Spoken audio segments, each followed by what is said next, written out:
السلام علیکم پیارے پیارے ویورز، باجی کے ٹوٹکے چینل میں سب کو ویلکم۔ ملٹھی، اگر آپ کے جسم میں درد ہے تو ملٹھی استعمال کیجئے۔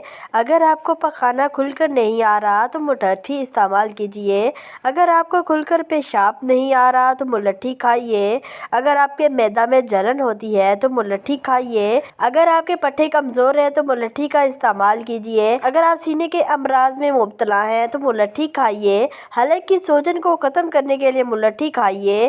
اگر آپ بلغم سے پریشان ہیں تو ملٹھی استعمال کیجئے۔ اگر آپ کو کھانسی ہے تو ملٹھی کا قہوہ استعمال کیجئے۔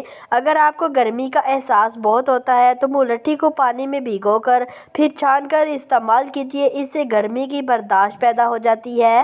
ترکیب: ملٹھی کو بطور قہوہ استعمال کیجئے۔ کسی بھی دوا سے فوری جلدی فائدہ حاصل کرنے کے لیے اسے بطور قہوہ استعمال کیجئے۔ طریقہ تیاری: 1 گرام ملٹھی کو 1 کپ پانی میں 5 منٹ تک ابالنے کے بعد چھان کر نیم گرم پیجئے۔ استعمال: دن میں 3 دفعہ اس عمل کو دہرائیے۔